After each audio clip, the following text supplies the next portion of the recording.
Assalamualaikum warahmatullahi wabarakatuh. Perkenalkan, nama saya Alfia Putri Laili Ramadhani, NPM 1904012004, jurusan Komunikasi Penyiaran Islam kelas A.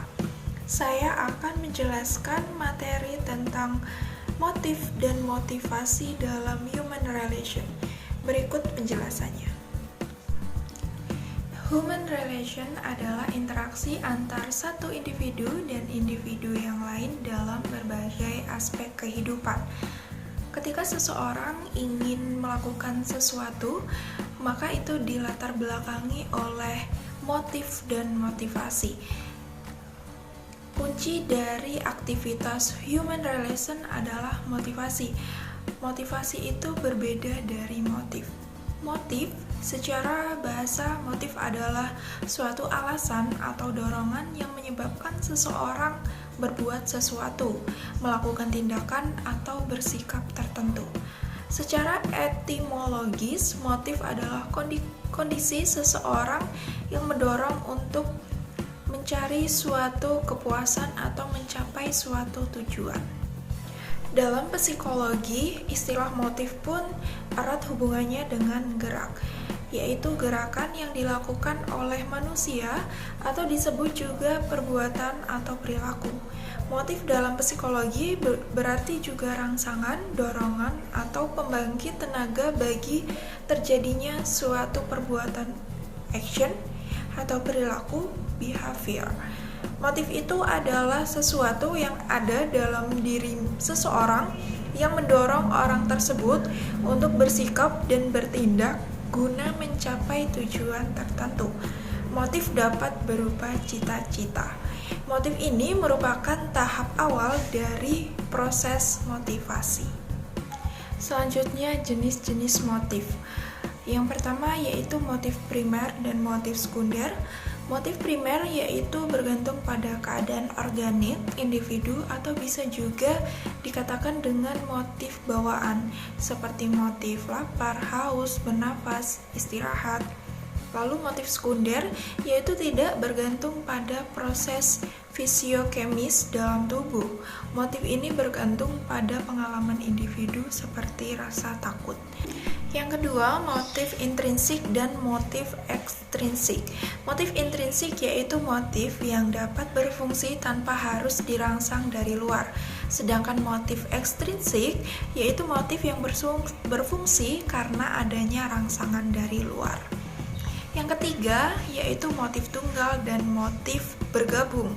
Motif tunggal yaitu suatu kegiatan yang dilakukan hanya karena satu hal saja. Sedangkan motif bergabung yaitu apabila seseorang menjadi anggota suatu organisasi, motifnya biasa bergabung. Lalu yang selanjutnya, motif mendekat dan motif menjauh. Motif mendekat yaitu motif apabila reaksi terhadap stimulus yang datang bersifat mendekati stimulus. Sedangkan motif menjauh yaitu apabila respon terhadap stimulus yang datang sifatnya menghindari stimulus atau menjauhi stimulus yang datang. Yang kelima, motif sadar dan tidak sadar. Motif sadar yaitu jika seseorang melakukan bertingkah laku tertentu dan dia mengerti alasannya tersebut, mengapa berbuat demikian, maka motif yang melatar belakangi tingkah laku itu disebut motif sadar.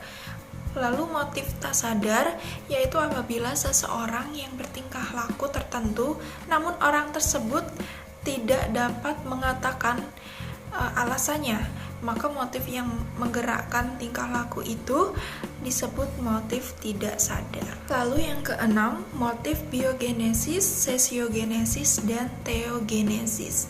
Motif biogenesis yaitu motif-motif yang berasal dari kebutuhan organisme orang demi kelanjutan kehidupannya secara biologis. Sedangkan motif sosiogenesis yaitu motif-motif yang dipelajari oleh seseorang dan berasal dari lingkungan kebudayaan tempat orang itu berada dan berkembang. Lalu motif teogenesis yaitu berasal dari interaksi antara manusia dengan Tuhan, seperti yang nyata dalam ibadahnya dan dalam kehidupan sehari-hari saat ia berusaha merealisasikan norma-norma agama tertentu. Selanjutnya yaitu bagian motif. Bagian motif ini ada 3. Yang pertama, kebutuhan untuk berkuasa atau need for power. Yang kedua, kebutuhan untuk berprestasi atau need for achievement.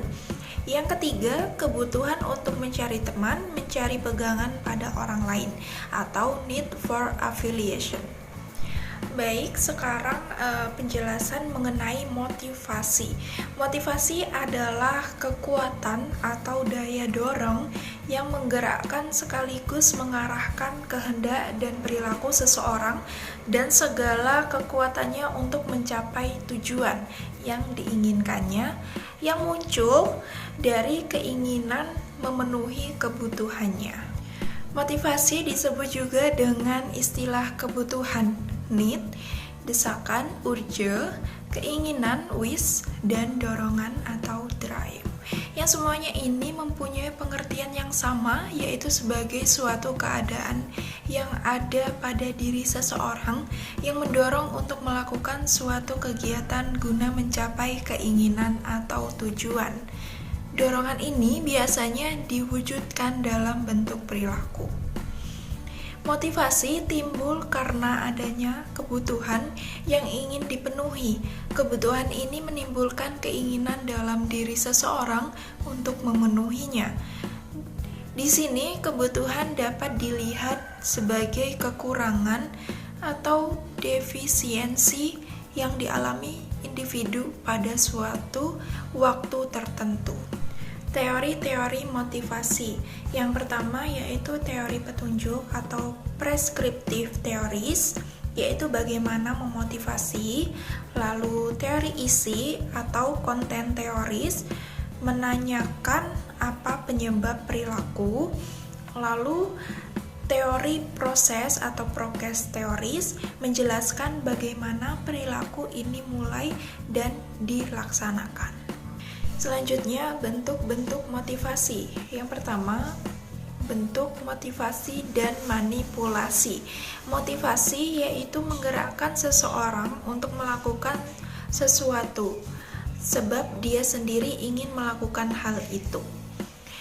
Manipulasi yaitu suatu cara untuk menggerakkan seseorang untuk melakukan sesuatu, namun hal itu dia lakukan karena orang lain menginginkan dia untuk melakukannya.